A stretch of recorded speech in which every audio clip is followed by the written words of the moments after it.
Hello and welcome to another edition of the Formula One Fans UK podcast. I'm Reece. I'm joined today by Dan. Yep, sorry guys, you're unlucky. You got the worst two here. No, you have not got the worst two. You've got the best two, but hopefully Reece can keep me in check because I've already done pre-podcast conspiracy theories, and Reece is not on board. I don't think that you can say Damon Hill was the reason Max Verstappen got penalties. Well, if Twitter can, why can't we? You doing good, Dan? You seem as nutty as ever. Yeah, I'm the one that just spouts nonsense, and then Danny fact checks me. That's how it works. Tim shows up briefly, and Chris is probably asleep. I think, maybe. Usually, what Chris does, he usually sleeps through these things. Anyway, we'll move on to the race. We're going to go team by team today, guys. We're going to go from the sort of the back to the front, starting with Haas, of course, because, actually, no. Did Haas finish last? I need to check this, because there were a lot of punctures, which were not Pirelli's fault. We start with Williams today, with the DNF of Latifi and the 17th place of George Russell. Dan, they said that their ambitious strategy was to blame, or partly to blame for the tyre failures.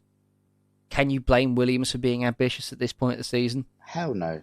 Like, you've got to do something. You know, you've got a driver which is off to Mercedes, which is outperforming his teammate. You know, you've got to try and get some points.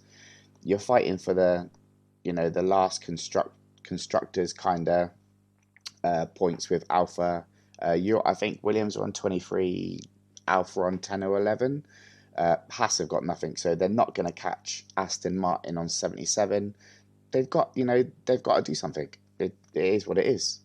You know, they had, in theory, nothing to lose by going long, trying something, and just seeing what they can pull off. Yeah, I agree. I think now with only 2 races left to go in the season and the 12-point gap they've got, you don't see Alfa Romeo picking that up. So for Williams, just try and gain whatever points you can, boost your confidence, try some new things for next season when you've got Albon in the car with Latifi. I don't think it's going to be a walkover for Albon. I think Latifi has proven this season that he is a capable driver, even if this last weekend he struggled a bit. But I think his puncture, whilst it looked like it might have been caused by the curb that time, you can't really blame him. Those curbs were a killer. Oh, they were car killers. The fact that you've got the engineers coming on saying stay off the high speed curbs and stuff like that. You know, we knew they were always going to be. But the thing is, it's not even the outside curb; it's the inner curb, isn't it? Like are they green and white? Those were the ones that were destroying the cars. Yeah, the outer curb. Yeah, the outer curb, the aggressive curb was the green and white. That destroyed the curb. The inside curb was pretty flat, they were saying, which is how it has to be for what was a motorcycle circuit. Yeah, it's a motorbike, MotoGP circuit pretty much, yeah. But maybe that's where I got it wrong. But yeah, I think the fact that Latifi has shown that he's not even going to be bullied around by Raikkonen, the fact that he's not made anyone's overtakes easy, he's not really been a walkover.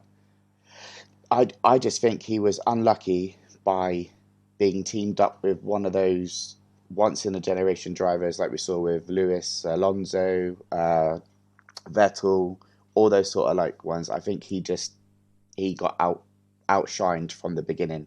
But I think with him and Albon, it's going to be, I don't think Albon's going to give him any room to mess up, and I don't think Latifi's going to give him any room. So I think they're going to be a good team, but just hope that Williams has got a bit more than it has this year. That'd be a good thing if Williams can come into their own, the new regulations. Moving up the grid, bizarrely into Haas, you had Schumacher in 16th and Mazepin last of the run in 18th. Mick had a bit of a moment, and I'd like to say a pretty impressive save. I know he went quite far wide at the penultimate turn, but I thought that car was going to snap on him like it had been doing all the way back in Bahrain. So I was pretty impressed by Mick's save. And Mazepin, he's one of only two drivers who had raced at the Losail circuit before Formula One came there. He was unlucky though. I mean, his car broke on the curbs when he was driving it, and then broke pulling out of the pits out in I think it's P3. Considering everything he went through, he did well to get through the race, I thought. Oh, 100%. I personally think with Haas, any race they finish is a bonus for them. Yeah, and just like we spoke about, those curves were killing the cars. Do I think it made much difference to Haas? Not in the slightest. They were always going to be back four. The fact that they managed to wedge a Williams in between them this time was obviously because of Latifi's DNF. Otherwise, I think they would have been further back by one, obviously. But no, yeah, the way Yeah, the puncture of Russell, of course, contributed.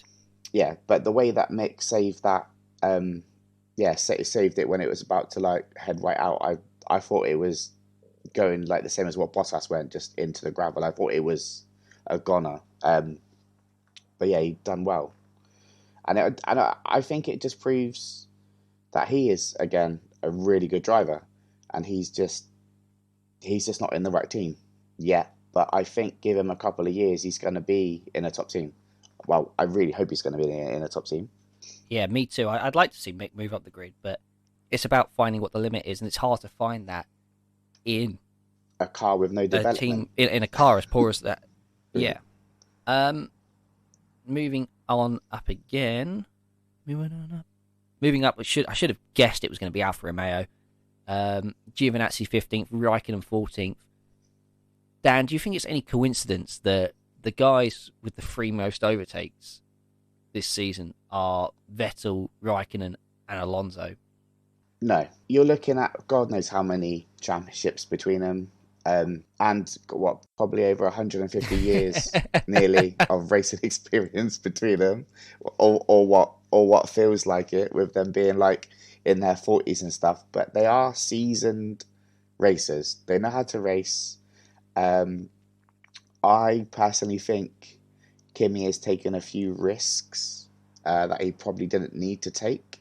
And I think Giovinazzi has got some bad breaks that weren't necessarily his fault over the season. But I think the fact that they kind of finished roughly where they qualified ish, I think one of them might have qualified in 18th or something like that. So, they made a couple positions up. Yeah, Giovinazzi They was didn't 18th, really Kimi was 16th. really have any issues. They don't blow any tyres.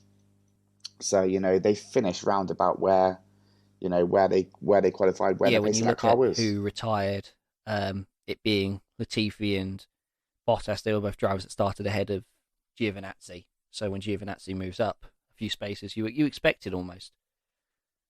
With Giovinazzi, he lost his seat.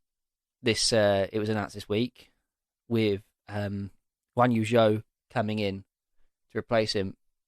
He said how Formula One can be ruthless when money's involved. Friedrich Vasseur was not too happy with those comments. Talent alone, do you think he deserved another season, Giovinazzi? Or was it time to bring in Zhou, a young talent who has financial backing? As discussed, like with a lot of people in, I think in Discord as well, I think I brought it up. I'm torn. I'm not sure because I do like Giovinazzi. I think he's a nice guy. I think he's an average talent, but he was good for the team. But I do like Zhou as well. Something about his driving style. I don't think the money back inside of it should really be what's at the forefront of it. I know we've brought this up a few times with Latifi and Stroll and for this Christmas, Daddy, I want a pink team, all that sort of stuff. But I just think he's a better driver. I do think he's a better driver than Giovinazzi.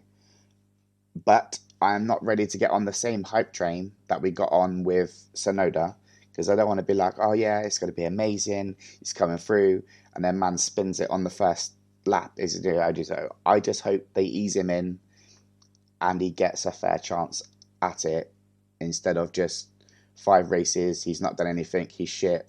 Where's his replacement? I think he's got a good teammate next year in Bottas to learn from. I think Joe needs to be a sponge to Bottas because whilst we joke about he's struggling to get through the field in certain podcasts, he is an experienced veteran and he would be good for Joe to learn from. One thing on Giovinazzi, I know you say he's a nice guy, Dan, but you know that's what they say about nice guys. Finish last. And he's lost his seat because, in my opinion, he's just not quite good enough. Well, that is technically wrong because it would appear that assholes normally finish last. You know. We were being so nice to everyone, and you've just gone and called Nikita Mazepin an arsehole. Yeah, but it's bad because you didn't even. I didn't. We even knew need who to you say were his talking name. about. You knew who it was. But I think if you're going to be paired up with somebody that you want to learn from, there are fewer people on that grid that are going to be anywhere near you in that team better than Bottas. Yeah, okay, he hasn't performed at times, but he's been with Mercedes for a fair while. He's learnt a lot. He knows a lot. He's been involved in a lot. Let's hope he can do the same kind of mentorship that we saw Sebastian Vettel helping out Schumacher with, like with his seat, giving him instructions. Like they talk quite regularly, and let's hope that they can become teammates like we saw in Norris and Sainz. That'd be Come good. like close like that. Next up, AlphaTauri. Tsunoda 13th, Gasly 11th. For me, I thought it was an extremely disappointing race for the AlphaTauri team. For me, I felt that they had the pace with at least Gasly to qualify for the top 10 on the medium compound tyre in Q2. Of course, they both got through on the soft tyre, and it hindered their strategy and they fell back dramatically in the race. Gasly, of course, caused a lot of controversy among certain forums and certain people in high positions in top teams were not too happy with how the yellow flag situation was used.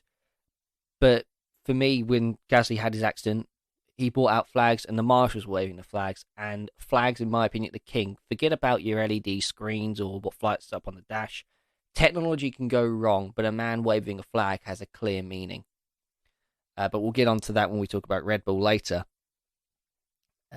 As for Tsunoda and Gasly, I just felt that they had so much more potential, and the team let them down this weekend.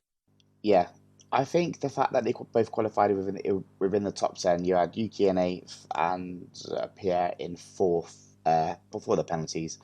But yeah, like you said, they got that because they were on the red tyre. You know, they gained. Everyone was on the red tyre in Q3, but the fact that they fell away so fast was because they were on the wrong tyre to start the race. Exactly, but I'm saying they give themselves a bad strategy from the start. Like you knew that tyre wasn't going to go the distance you wanted it. You were going to be forced to either make a poor strategy position, or you were forced to go long, risking, as we saw, tyre failures. Anyway, but I don't know. I think the fact that Gasly should have been in 4th, I reckon maybe, and you should have seen Tsunoda in 6th if they'd have played it right with the tyres and the strategy. I think I think the team did them dirty this week, and that all set up from the beginning of the poor tyre strategy. But they managed to get one near the top 10. I guess that kind of counts, right?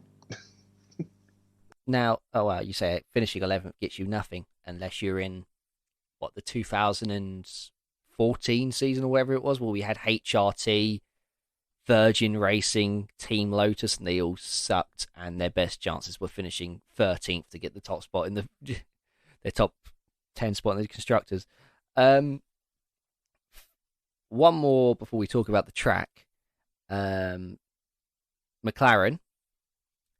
Ricardo 12th and Norris 9th. It felt like it was a performance that lacked guts from McLaren. And in one of the few countries where the honey badger is indigenous to, thank you, David Croft, for teaching me that one. Daniel Ricciardo just lacked bite. Yeah, that's one of the only good things Crofty come out with for the whole weekend, to be fair. I am a Crofty fan. I thought he had a good one.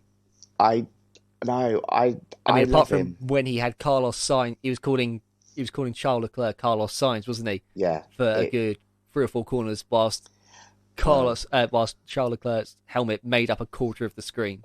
I don't know. He definitely wasn't on point today. I felt gutted for Norris because he was in P4, wasn't he?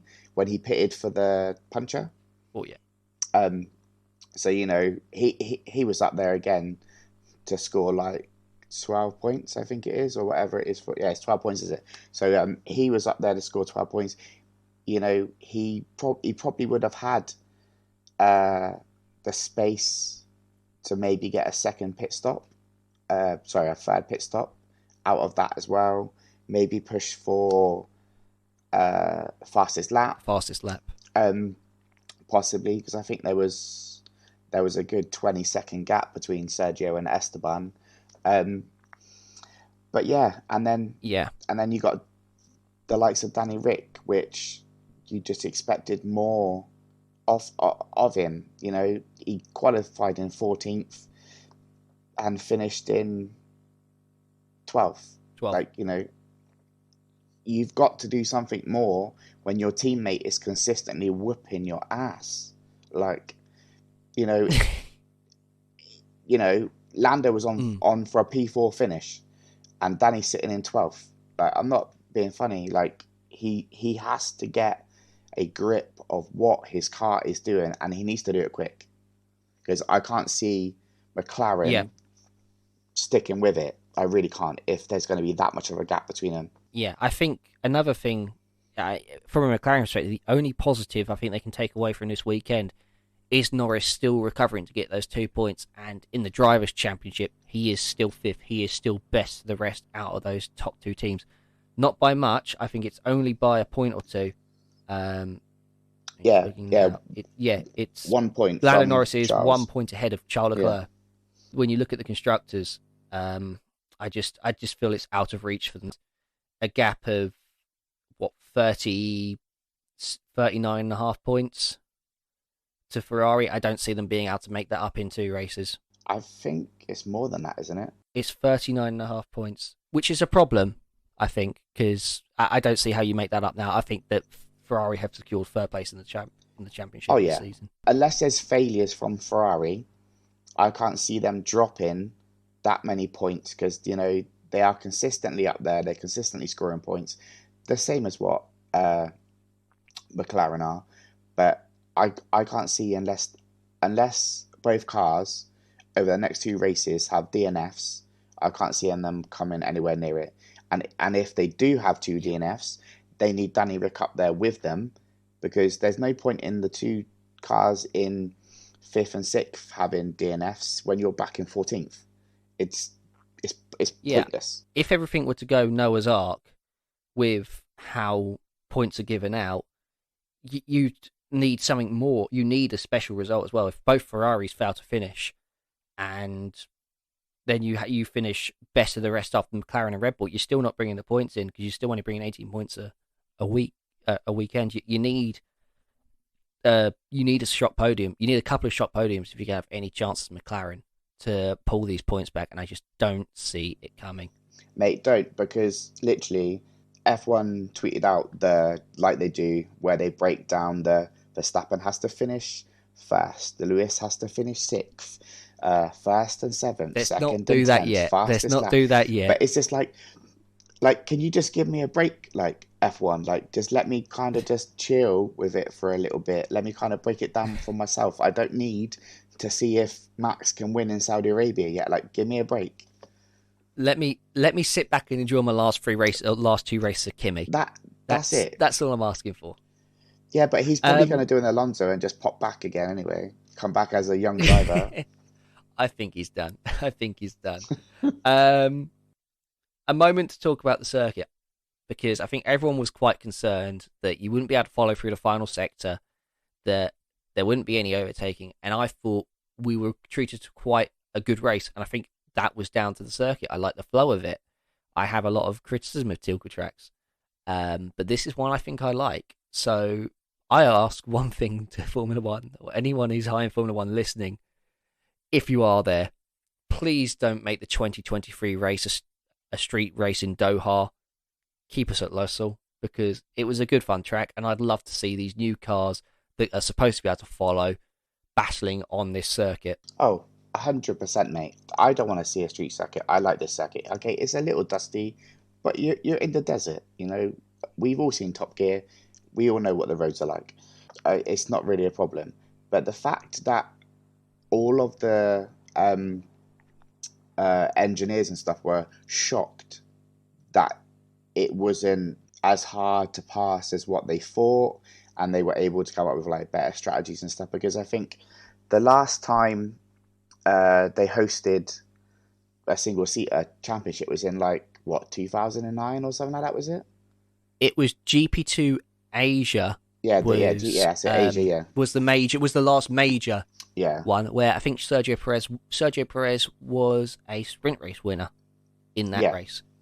But other than that, it's not really held open seater. It's held like touring cars and stuff, but it was very, very good to watch. I thought I like the track. I like watching qualifying as well. I think the drivers were also challenged through qualifying, which is a huge thing. Sometimes you get these tracks that are good to watch overtaking on, but they offer very little in the way of a challenge on a single lap. This, for me, checked both boxes. Exactly. But it is in 2023. They're set to move to the new one, isn't it? Is that right? Doha, so they're not going back next year because of the World Cup. Yeah. And then 2023, I believe it is Doha. I mean, this will be the fallback, of course, if they can't race in Doha. Yeah, but they're going for a 10-year contract. That's a big that's a big time. That's what sports washing is, Dan. That's sports washing, and that's my issue. It's like, okay, I don't like the sports washing, but we'll get onto the politics I'm not being later. Funny. Yeah, right. Yeah, but just a little bit of politics. Why can't we give Silverstone a 10-year contract? Why can't we drop a couple of them in on decent tracks? Let's lock in these tracks that are good. Because thankfully, Silverstone isn't owned by rich Saudis, because rich Saudis coming to British sport, it's not right. I mean, when you look at football, for example, it was pretty hard for Newcastle to find a manager. All that money they're throwing in it, because no one wants to be associated with this Saudi. I feel like I could be beheaded at any moment by saying this, but I think it's dirty money. I don't like it, and I would get rid of it. If you're gonna race in these countries, don't try and pretend it's not about the money. Just accept that you are there because you're hunting the money. No one is buying, oh, we're looking to increase our fan base in this part of the world. If you're trying to increase your fan base in that part of the world, race in Egypt, or actually that's Africa. That's pretty bad geography. That's not the Middle East. I mean, it's close to Saudi Arabia or Egypt, so yeah, race in Egypt. Or even better, race in South Africa. If you're going to race in Africa, race in South Africa. Race in countries with Formula One history, rather than building circuits that aren't really going to be ready in time for when you get there in 2 weeks in Saudi Arabia. Okay, right. Let's move on. It's not very often I have to say that, but let's move on. Yeah. If you want to own a circuit that isn't covered by dirty Saudi blood money, then may I suggest our sponsor Apex Tracks, who do fantastic 3D printed wall art, which you can buy with your own money, or, being announced soon, win for free if you're in the UK and Ireland. We are planning a global competition as well, but that won't be for the 3D printed track wall art. But for all your 3D printed track wall art needs, head to apextracks.com. That's APEXTRAXS.com. It's so tricky to remember such a basic spelling. But moving on, we are now into the top 5 teams, and it is Ferrari with Sainz and Leclerc. Sainz 7th, Leclerc 8th. Leclerc, another one who had a car killer moment. He didn't know where all his pace went in Q2, and it turned out it was a cracked chassis. I like that the FIA has brought in a technical directive where you can replace a car's chassis and not have to start from the pit lane, because at the end of the day, you're suffering, I think, by changing chassis. I don't think you gain an advantage in any way changing a chassis. You're driving a new car. All your aero parts are the same, but it's still going to have a slightly different feel. So I feel that it was right for them to allow or to change so people like Leclerc in this situation were able to start from their grid position. That being said, I'm going to have a bit of a smug moment as Sainz beat Leclerc, and I will stand by even whatever the Drivers' Championship might say that Sainz is better than Leclerc. And I think Sainz has adjusted brilliantly to the Ferrari this season, and it's probably the strongest first season I've seen from someone switching teams since Lewis Hamilton had his race winnings, but his one race win in that season switching to Mercedes. I think it's the best one since then for a new driver.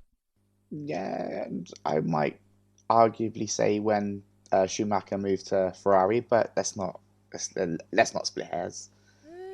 Yeah, well, I mean, yeah, Schumacher Ferrari, but I was thinking of a recent example, and the most recent I think of was 20. Yeah, but you got to remember, I'm older, I think it was. so it's just as recent. But yeah, I think Schumacher to Ferrari wasn't as recent. That was in what? No, was that even 2000 or was it was it late 1990s? Yeah, but I'm still right. It's fine. Dan, I'm not as old as you. You get to tell me when he moved. I can't remember. I can't remember. It's old age. Dates are very hard. Youth and being old has hindered us today. This is where we do miss Danny, who is just a sponge for this information. Yeah, see, Danny just comes up with random stuff, and I agree. 99% of the time, I'm like, yeah, Danny, that's right, and then I got to go onto Google just to check he's not blagging. But right, let's get back to the current teams, and it's still right. Yeah, then it really annoys me. Yeah, 7th and 8th for Ferrari, not bad. Yeah, floor change like that, it's dangerous to keep it. You know, it's not really, the team's fault in a way. And I think the fact that they won't penalise it's not like changing an engine or MGUKs. A rear wings or touching rear wings and suspensions and, all that sort of stuff. It's kind of something that is just kind of bolted on. It doesn't really give you any advantage like a new engine does, etc. So I think, for safety and the fact that track was absolutely breaking everything on a car that it could find, I think it was perfectly acceptable for them to get on it. And I am fully embracing the Carlos Sainz movement at Ferrari. I think, at the beginning, in the very beginning, I thought he would not have the upper hand on Charles. I thought the team were heavily backing him like Red Bull are backing Max. But Sainz has moved over from McLaren and he's absolutely rinsed it. You cannot take it away from him. He's like, what is he in the driver standings? He is 7th behind Leclerc. Exactly. No, he's done really well. He's had 3 podiums. Leclerc's only had 1.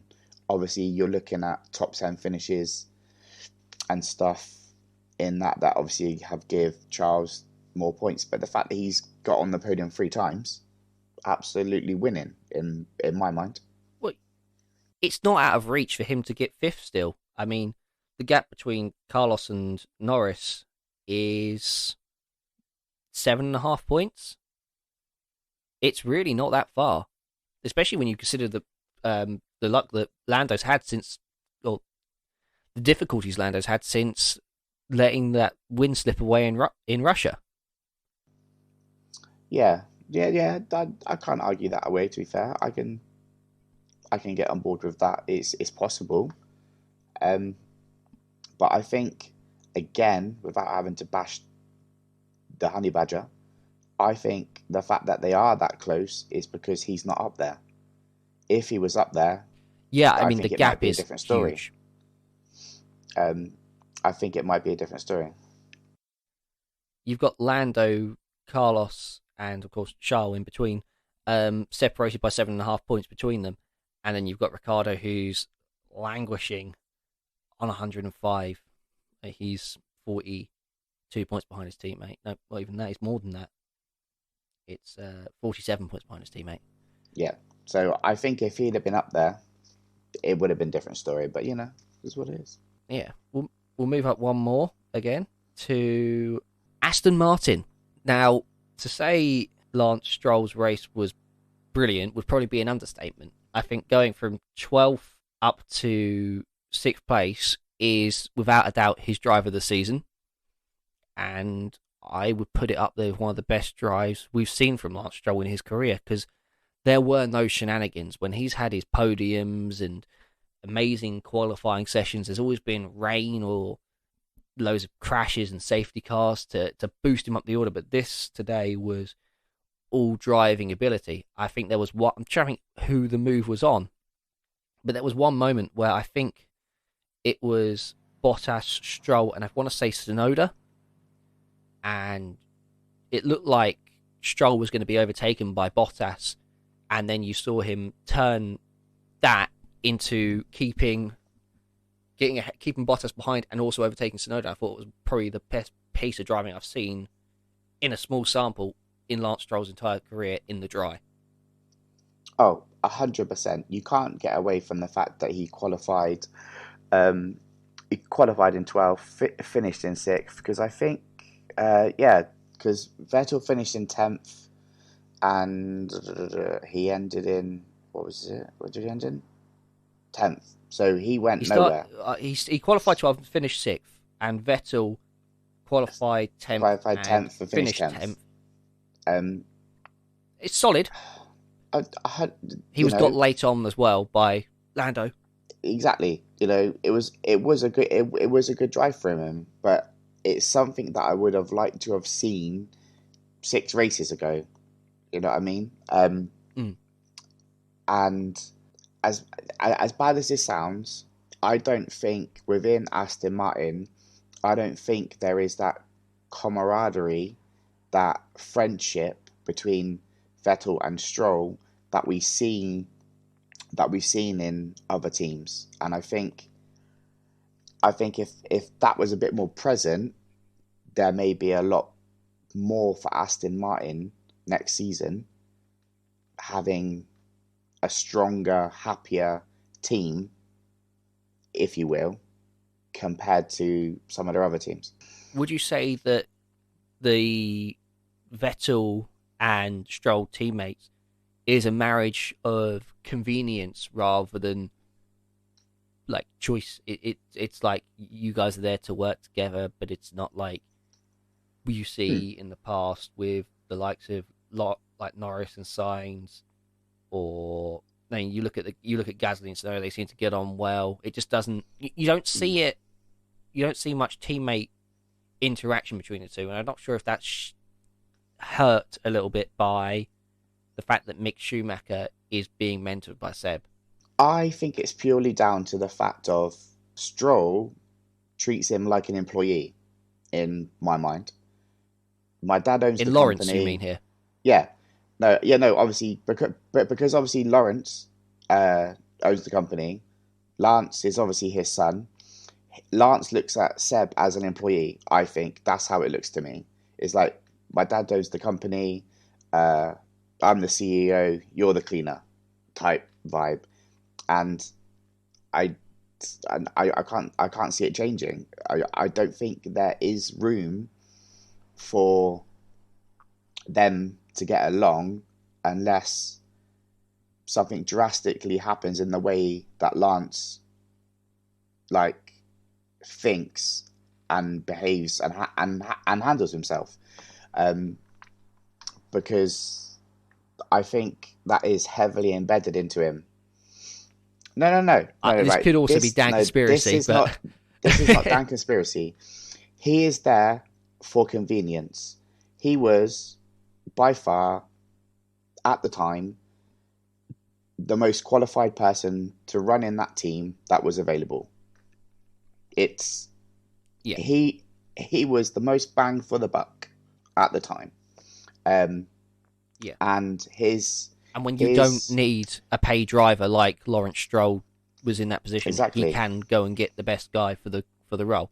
exactly, and I think the fact of how good Seb is or was, whatever one you want to stick with, um, he does know what he's on about, and he can't have done anything but help Lance in his racecraft. Uh, but do I think that he would benefit more if he was treated equally? 100%. Because I think the Seb we're seeing now versus the Seb we saw at Red Bull is a completely different mentally, emotionally, and just more complete person than what he was at Red Bull. Yeah. With that, we'll move on to Alpine. Ocon in fifth, and Alonso finally back on the podium in third. Starting with Ocon, he didn't really get the chance to defend like a lion, but he battled hard, and I loved seeing him trying to fight back, knowing that every corner he was just trying to put a little move on Perez just to make him think was costing that little bit of time. And he said afterwards he felt like he probably cost Perez 2 seconds, and I think he was probably right with that. That battling was something that Perez did not expect when he got past Esteban, but he gave it everything. And while we talk about teammates that are in marriages of either like convenience or just choice and happy to be there, I think that the Alpine teammates are very happy that they have each other, and I think they fight for each other. It was shown in Brazil last week when they switched the positions back, and it was solidified again today in my mind that this is a good pairing. I think, whereas we spoke about the Aston Martin teammates as convenience, I think that the Alpine driver lineup is just respect. There's no one bigger than the other. There's no I'm more than you. I deserve this more. They are respectful of each other on the racetrack, off the racetrack. We see no problems with them, and it does look like they generally get along. And again, if you're going to learn from somebody being Esteban Ocon, if it can't be Lewis, sure as hell, Alonso is a really good substitute to learn from. And I think next year, Russell is going to have the same as what Esteban had this year. He's going to have to be a sponge and just take all of that stuff up on him. But I loved the fact that he did his best, and let's face it, he held him up for about 2 seconds, and the fact that he even come back at him as if to say like, no, we are not done yet. I'm still going to hold you up. He did give it his all, but the moment that it come out defend like a lion, I was just thinking, right, we've already got Toto. What one's Dorothy? What one's the Scarecrow? And what one's the Tin Man? I'm thinking we could line them all up. There was nothing cowardly about Esteban's driving today, though. But I'm like, we've got the cast of The Wizard of Oz on the go. Alonso, I think we could easily gush over Alonso. One thing I wanted to see was how he got past Gasly. I didn't see it. I didn't see it on the live feed, and I might have missed the replay. But when he got past Gasly at some point on the first or second lap, he battled well. And also, I loved him Verstappen at the start, where he just gave him that little squeeze of, no, you don't, son. No. Back there. Children in the back. It's Go sit at the kids' table. he did. He shoved him off to the kids' table. It was. Oh no! But Yeah, it's fine because you're allowed to do that. Remember, there's no track limits. There's no pushing people off track. This rule There doesn't were exist track limits, anymore. but pushing people off, It doesn't exist. It's a grey area. The It's a precedent. grey area that doesn't. There's no exist. grey area. The precedent is set now. We can do as we wish. That being said, I just enjoyed seeing Alonso getting elbows, and just driving well. And also making those tyres last, you have to give him a lot of credit for, considering everything that went on behind him with the likes of Bottas, Norris, and the two Williams. Oh, I'm gonna get into Bottas. Me and Bottas got to have some words. I'll tell you what, we'll get into Bottas now. Okay, good. Because when he got that grid penalty, the 3-place grid penalty for ignoring single yellows, I thought that was fair. His start wasn't a great start. But that being said, an issue I have with grid penalties is if you get a 3 or a 5-place grid penalty, regardless of what it is, and you were initially starting on as an even number, you're less likely to be on the clean side. You're more likely to be on the dirty side of the grid. And when you get that odd number grid penalty, it can help you in a way because you're going to get a better start. You're going to be on that clean side of the grid, and you can get a much better launch, as we saw with Verstappen, got a tremendous launch. Alonso, tremendous launch. Whereas when you see Bottas, they started 6th, and he had a poor start. But with that, he just fell back. I'm pretty sure it was.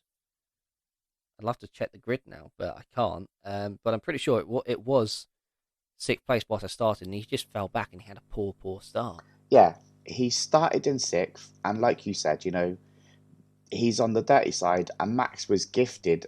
He was gifted a penalty.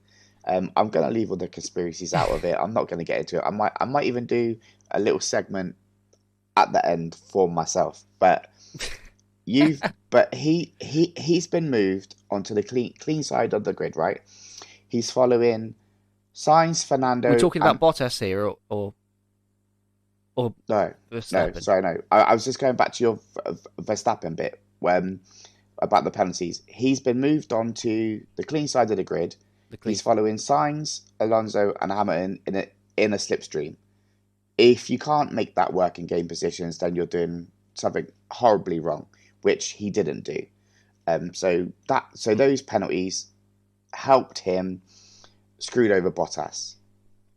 I mean, the penalty should always hinder you, but I mean, I think the start is a big thing. But Bottas, he fell back, and then he starts battling up. I mean, he was sat there for ages, and I thought, Bottas again. How is he going to survive in a midfield team if he can't overtake the midfield in the Mercedes? See, right. But then he got his wake up from Toto. He got his encouragement from James, and he drove brilliantly. And I thought, I like what you're doing here. I like that you're leaving him out in the hard tyres. There was nothing to say those hard tyres would fail in the way they did. Oh no, that was. But when they went, unexpected, yeah. They went, and it was horrible to see because I mean he had to do a pretty much full lap. It ruined his race. He went through the boulder field that is a gravel trap in Qatar. And when he retired, it was rough. I think it was just one of those where Mercedes they knew the car was so damaged that they couldn't even use it to try and rub a fastest lap off Verstappen. Yeah. Exactly the same as what you said. He got eaten up by the pack on that dirty side. Didn't help him at all, and that was a negative impact from his penalty, unlike what Max got because he was moved to the clean side. But yeah, granted, Max would probably love to have started in second. Still, it helps that you are on the clean side because you can make up for your penalty easier. Yeah, rather than Bottas, who is hard to make up for on the dirty side. Yeah, I think that Toto and James just said to him, this is where you're going to be driving next week. Next year. Take 5 or 6 laps just to get used to it, so you can get some practice in before you go back. And then they were like, right, learn what the back of Vettel's car looks like. That is exactly it, right? We'll give you a little training exercise from where you're going to be. And then Bottas got told by James and Toto, right, that's enough now. Let's just go do the job we were going to do. And which he did. Started getting a tremendous drive. Now, the bit that annoys me with Bottas is, okay, yes, we had no information, no data that those tyres were going to blow. It was just instant. I do not agree with him coming back onto the track. One, spreading that much gravel onto the track, which I thought was dangerous at the time. I don't think he could control it there. Uh, but I also think that the way he was driving around the track was dangerous, especially for Sergio, because I don't think he even noticed Sergio was behind him. Um, that was very Oh, when he close. came back on. Yeah, and then Alonso had to slow to avoid hitting him because Bottas was still taking the racing line like he was in the race. Um, so I want to defend Bottas here, though, and mm, just say when you have got a puncture, it's so much harder to slow the car. Your turning I angles are I'm not reduced. So debating you the do want to fact. try and hit the apex even more because you're going to be swung out wide. I'm not debating the fact that it's hard to drive a broken car with no tire, and especially when it's not even spinning, it's just stop, it's sliding. Okay, I get that, but he should have been he should have been more mindful of Sergio and Alonso while he was driving that car around the track because it was ruined. Um, Do Also, you think he should have done a Latifi and just ditched it? from a constructor's point of view, being a Mercedes fan, no, he should have kept going. But I think he should have been a bit more uh, aware of what he was doing. Cautious. Yeah, exactly. But props to the Mercedes team from doing an absolute killer of a pit stop on him, getting that tire off and that Oh, wing yeah. on in. Oh, they 11 were on seconds, that. Yeah, wing, tyre. Brilliant. you can't knock it. Yeah, but I just think having that much gravel on the track, not being aware of Sergio and Alonso, I think it just showed how much pressure he is under to Desperation. perform. Yeah. That's it, yeah. And it really annoyed me because I am a Bottas fan. Uh, Before he was at Mercedes, but I just think those particular incidents, once he did pop his tire, it irritated and annoyed me. Yeah. But other than that, I think the fact that those tires gave zero indication that they were going to pop Yeah. was tragic. Well, while there was caution from Verstappen and Hamilton with their second stops, Sergio Perez, when he made his pit stops, well, first of all, let's just say Sergio Perez had an absolute shocker in qualifying. Going out, you should not, if you're at a Red Bull and you also get put on the soft air, you should never, ever go out in Q2. Not in a Red Bull, not in a Mercedes. Those are the two cars you should never go out in Q2. But that being said, he was recovering well. What I don't understand was that pit stop. It was pointed at a few of us in Discord. I don't understand the Perez pit stop. It was always going to be hard for him to get back and make those positions again to get back into the race. And I don't think he ever would have got Alonso if the tyres weren't failing on other cars. Even because whilst Latifi's tyre failed, and yeah, that brought out the VSC that sort of killed the challenge off. If Norris's tyre didn't fail, I don't think Perez would have been able to walk past him like he was able to walk past the likes of the Ferraris. Not a chance. Not a chance. I myself was struggling with their decision to pull him in and force him to fight through the pack. I thought, considering where Max was, it was a bit of an overzealous approach to getting positions and points. Um, but yeah, I think if the likes of Lando and that had been up there, they would have cut him no slack at all, and he wouldn't have got Alonso. Um, we'll move on to Verstappen then. We've already said our pace on the penalty. I feel was deserved. A 5-place penalty for ignoring double wave yellows is pretty standard. Sure, you can say it wasn't clear, there wasn't on the dashboard, it wasn't on the lights, but at the end of the day, you might say, oh, there were flags there. The place is lit up like Blackpool at Christmas. Like, there is no need to miss those flags. As a driver, you watch flags for a long, long time. You learn to watch flags before you learn to watch LED screens and whatever's on your dashboard, and you should know better. Like Verstappen and Bottas, that is, should know better than to have pressed on, open the DRS on that pit straight when you saw Gasly he's stricken AlphaTauri's side, and like Carlos Sainz was able to slow down. He had the same warnings. Why couldn't these two guys? But enough on that. With the exception of that, what Helmut Marko and Christian Horner. While Christian Horner came out and apologised, I haven't seen the apology from Marco yet. You can't say that about Marshalls. You can't say that about Marshalls. You can't say that about Marshalls. They are They are the reason the you race only every reason week. that we can race. Yeah. We say it all the time. Marshalls are the reason that we can race, and they volunteer to do it. It's not like it's paid.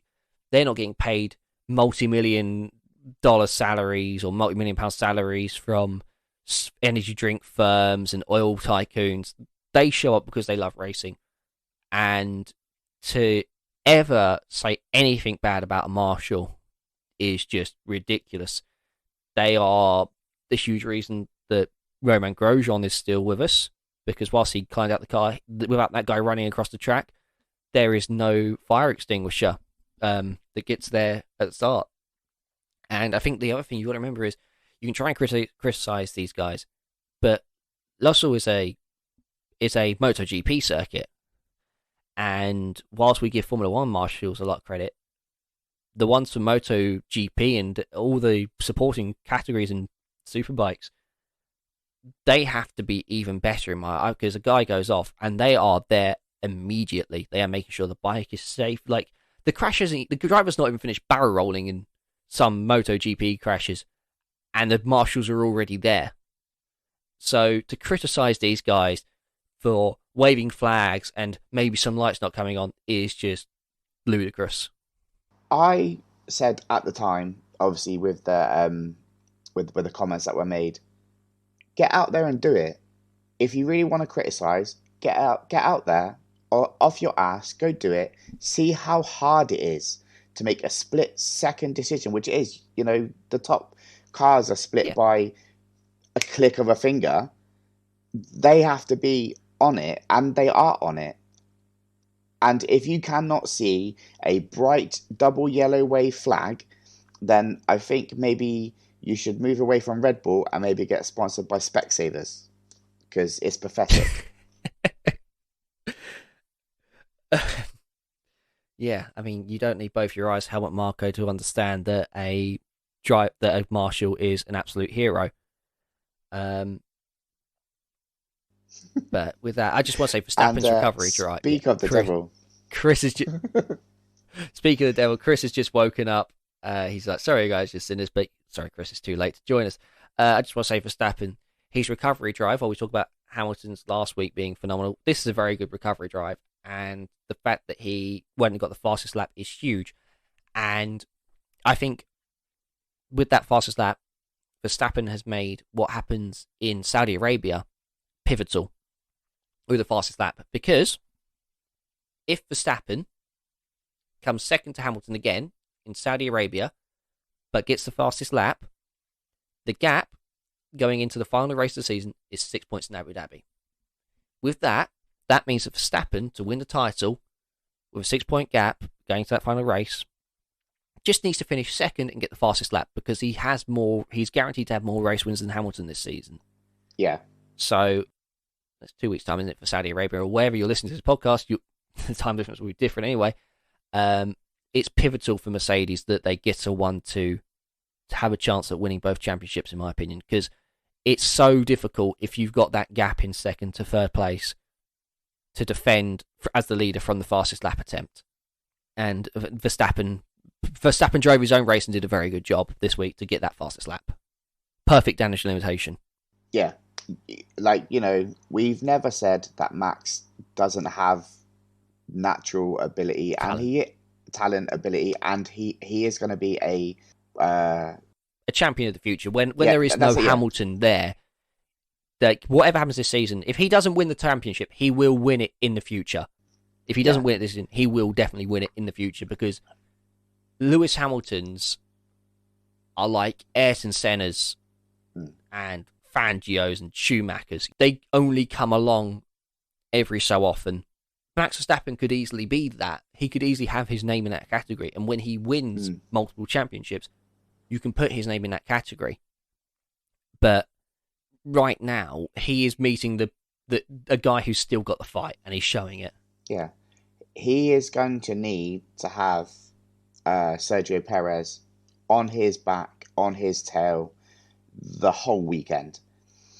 If they can't qualify either 1-2 or 1-3 or 2-3, etc., with them together, then it's the fight is going to go on and on to the very last race. But if they can put Max and Sergio in P1, P2 at the end, then yeah, Lewis can't catch him, can he?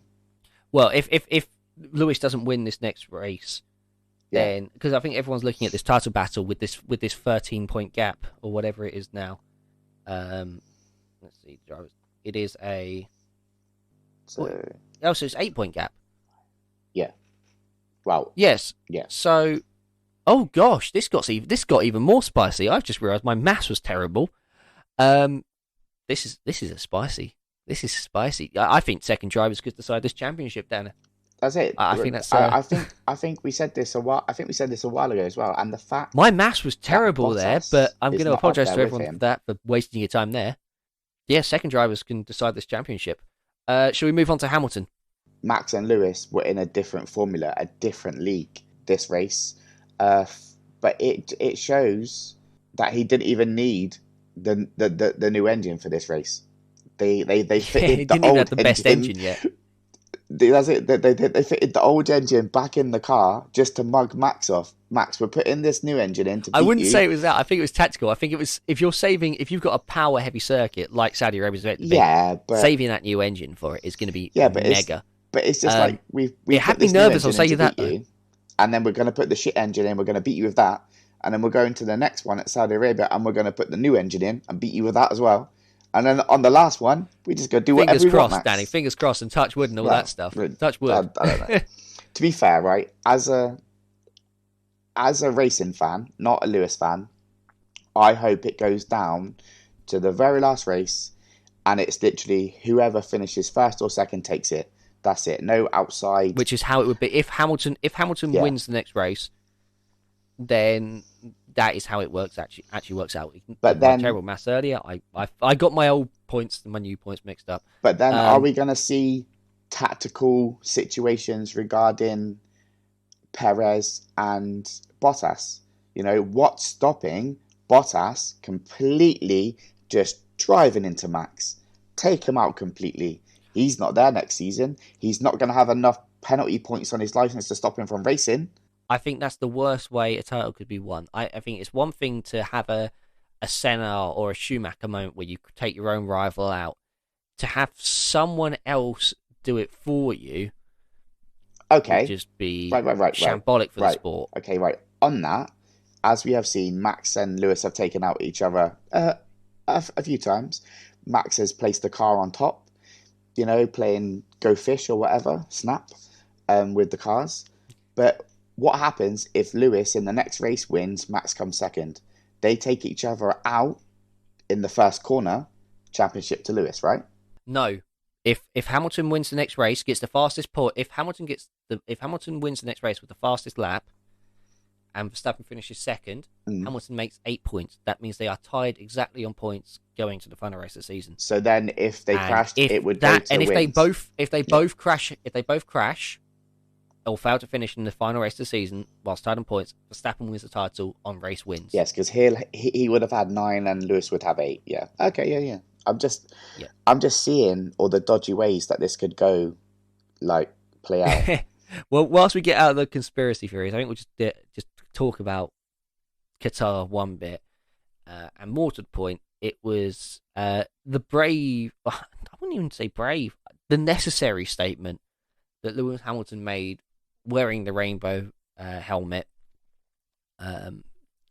just of course promotes it. Well, raising the issue in the Middle East that it's not okay to have laws that stop people being who they are. Yeah. And if you are a Saudi or someone who has an issue with the helmet, don't. I mean, I understand there are reasons. I mean, I'm a Christian man, and I can understand there are people in my own faith who have an issue with everything. I don't have an issue personally. I think it's a great thing that people can love who they love. And with that, I think we'll wrap it up. No, we're not going to wrap it up because I want to add something to that. I don't think you can have a championship of any motorsport or such come to your country where for the last 2 years the message has been race as one, fight for equality, together we can do it, like we can do it together, and then have an issue when someone promotes that message within the sport. It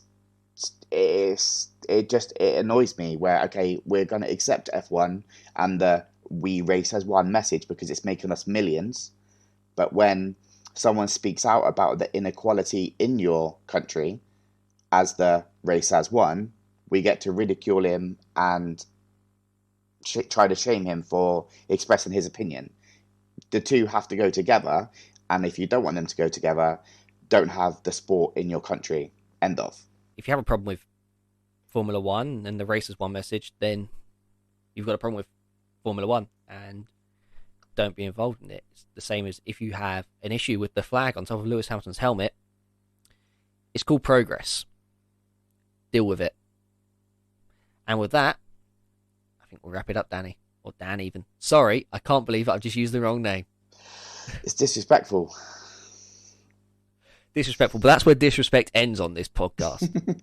Unless you say something or you do something a bit stupid, or you're an F1 driver that does something a bit dickish, or okay, maybe sometimes we do let our emotions get the better of us, but we know when science right and science wrong. And anyway, everyone, thank you very much for listening to this podcast.